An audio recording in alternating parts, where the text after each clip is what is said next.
श्रीमद्कुंज विहारणे नमः। श्री स्वामी हरिदास विजय तीर्थराम। प्राचीन समय में भरत नाम के एक महान प्रतापी एवं भगवत भक्त राजा हुए, जिनके नाम से हमारा देश भारतवर्ष कहलाता है।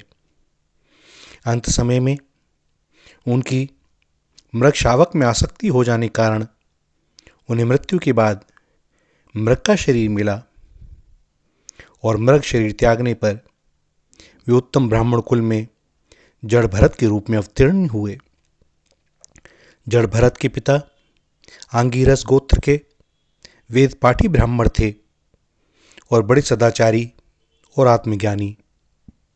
विषम, दम, संतोष, क्षमा, नम्रता आदि गुणों से विभूषित थे और सदैव तप, दान और धर्माचरण में रत रहते थे। भगवान के अनुग्रह से जड़ भरत को अपने पूर्व जन्म की स्मृति बनी हुई थी, अतः वे फिर से कहीं मोह जाल में न फंस जाएं, इस भाव से बचपन से ही सबसे निसंग होकर रहने लगे। उन्होंने अपना स्वरूप जानबूझकर उन्मत्त, जड़, अंधे और बहरे के समान बना लिया और इसी छद्म वेश में वे निर्धंध होकर विचरने लगे। उपनयन के योग्य होने पर पिता ने उनका यज्ञोपवीत संस्कार करवाया और उन्हें शौचाचार की शिक्षा देने लगे, परंतु वह आत्मनिष्ठ बालक जानबूझकर पिता की शिक्षा के विपरीत ही आचरण करता। ब्राह्मण ने उन्हें वेदाध्ययन कराने के विचार से पहले 4 महीनों तक व्याहति, प्रणव और शिर के सहित त्रिपदा गायत्री का अभ्यास कराया, परंतु इतने दीर्घ काल में वे उन्हें स्वर आदि के सहित गायत्री मंत्र का उच्चारण भी ठीक प्रकार से नहीं करा सके। कुछ समय बाद जड़ भरत के पिता अपने पुत्र को विद्वान देखने की आशा को मन में लेकर ही इस संसार से चल बसे और इनकी माता इन्हें तथा इनकी बहन को इनकी सौतेली माँ को सौंपकर स्वयं पति का सहगमन कर पतिलोक को चली गई। पिता का परलोकवास हो जाने पर इनके सौतेले भाइयों ने, जिनका आत्मविद्या की ओर कुछ भी ध्यान नहीं था और जो कर्मकांड को ही सब कुछ समझते थे, इन्हें जड़ बुद्धि एवं निकम्मा समझकर पढ़ाने का आग्रह भी छोड़ दिया। जड़ भरत भी जब लोग इनके स्वरूप को न जानकर इन्हें जड़, उन्मत्त आदि कहकर इनकी अवज्ञा करते, तब ये भी उन्हें जड़ और उन्मत्त का सही उत्तर देते। लोग इन्हें जो भी काम करने को कहते उसे ये तुरंत कर देते। कभी बेगार में, कभी मजदूरी पर, कभी भिक्षा मांगकर और कभी बिना उद्योग किए ही जो कुछ अन्य ने प्राप्त हो जाता उसी से अपना निर्वाह कर लेते।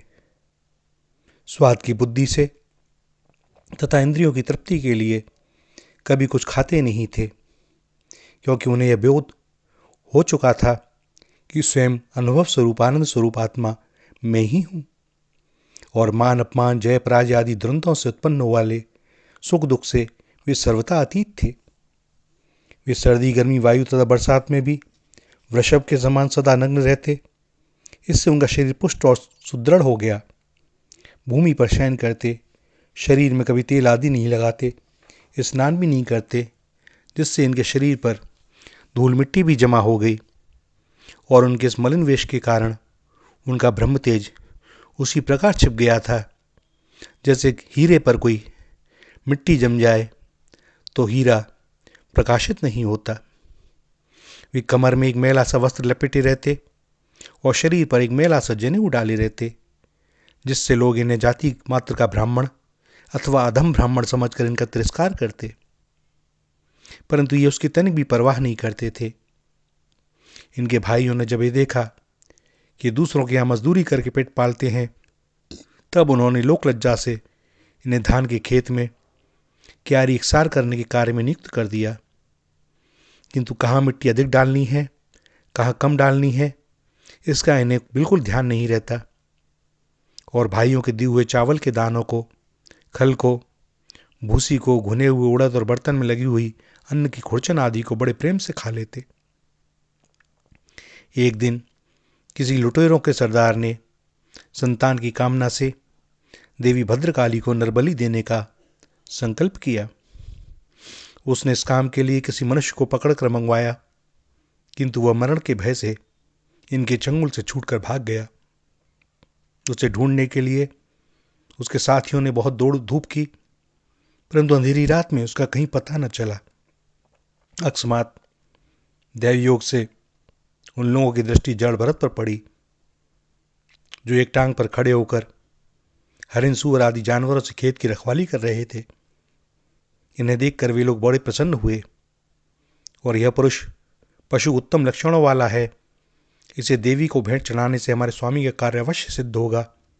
यह विचार कर वे लोग इन्हें रस्सी से बांधकर देवी के मंदिर में ले गए। उन्होंने इन्हें विधिवत स्नान कराकर कोरे वस्त्र पहनाए, आभूषण, पुष्पमाला और तिलक आदि से अलंकृत कर भोजन कराया। फिर गान, स्तुति, मृदंग तथा मजीरों का शब्द करते हुए इन्हें देवी के आगे ले जाकर बैठा दिया। तदंतर पुरोहित ने उस पुरुष पशु के रुधिर रूप मध्य से देवी को तृप्त करने के लिए मंत्रों से अभिमंत्रित किए हुए कराल खड़क को उठाया और चाहा कि एक ही हाथ से उनका काम तमाम कर दे। इतने में ही उसने देखा भगवती काली की मूर्ति में से बड़ा भयंकर शब्द हुआ और साक्षात भद्रकाली ने मूर्ति में से प्रकट होकर उस पुरोहित के हाथ से तलवार छीन ली और उसी से उन सब पापी दुष्टों के मस्तक काट डाले। एक दिन की बात, सिंधु सौवीर देशों का राजा रहुगण तत्व ज्ञान प्राप्त करने की इच्छा से कपिल मुनि के आश्रम को जा रहा था। इक्षुमती नदी के तीर पर पालकी उठाने वालों में से एक कहार बीमार पड़ गया। दैवयोग से महात्मा जड़ भरत जी आ पहुंचे। कहारों ने देखा यह व्यक्ति हट्टा कट्टा नौजवान और गठीले शरीर का है, अतः यह पालकी ढोने में बड़ा उपयुक्त होगा। इसलिए उन्होंने इनको जबरदस्ती पकड़कर अपने में शामिल कर लिया। पालकी उठाकर चलने में हिंसा ना हो जाए, इस भय से ये एक एक पग आगे की पृथ्वी को देखकर कि वहाँ कोई कीड़ा चींटी आदि तो नहीं है, उसके बाद ही आगे बढ़ते थे। इस कारण इनकी गति दूसरे पालकी उठाने वालों के साथ एक जैसी हुई नहीं और पालकी बार बार टेढ़ी होने लगी। तब राजा को उन पालकी उठाने वालों पर बड़ा क्रोध आया और वो उन्हें डांटने लगा। इस पर उन्होंने कहा, हम लोग तो ठीक चल रहे हैं, यह नया आदमी ही ठीक तरह से नहीं चल रहा है। यह सुनकर राजा रहुगण यद्यपि बड़े शांत स्वभाव का था, किंतु क्षत्रिय स्वभाव के कारण और कपिल मुनि के आश्रम को जो जाने में विलंब हो रहा है उसके कारण तमतमा उठा और जड़ भरत जी के स्वरूप को न पहचान कर उन्हें अपशब्द कहने लगा। जड़ भरत जी उनकी बातों को बड़ी शांतिपूर्वक सुनते रहे और अंत में उन्होंने उनकी बातों का बड़ा सुंदर और ज्ञानपूर्ण उत्तर दिया। राजा रहुगण भी उत्तम श्रद्धा के कारण तत्व को जानने के अधिकारी थे। जब उन्होंने इस प्रकार का सुंदर उत्तर उस पालकी ढोने वाले मनुष्य से सुना, तब उनके मन में यह निश्चय हो गया कि हो न हो ये कोई छद्म वेशधारी महात्मा है। अतः वे अपने बड़प्पन के अभिमान को त्याग कर तुरंत पालकी से नीचे उतर गए और उनके चरणों में गिरकर क्षमा मांगने लगे। उसके बाद जड़ भरत जी ने राजा को आध्यात्म तत्व का बड़ा सुंदर उपदेश किया और जिसे सुनकर राजा कृतकृत्य हो गए। भैया, यह संसार बार बार लोभाता है। जड़ भरत जैसे महात्मा जो पूर्व जन्म में राजा भी थे, उसके बाद वानप्रस्थ लेकर के उनका अपना आत्मकल्याण का मार्ग प्रशस्त हो चुका था और अकस्मात एक हिरनी को नदी में छलांग लगाते समय उसकी मृत्यु हो गई। हिरण शावक नदी में गिर गया। करुणा दया के कारण ऋषि उसे ले आए, पालने लगे और वह समय आया कि वह उसके बिना रह नहीं सकते थे और अंत समय में उस हिरण शावक का स्मरण हुआ तो हिरण बने, किंतु हिरण बनने के बाद भी पूर्व जन्म की साधना व्यर्थ न गई।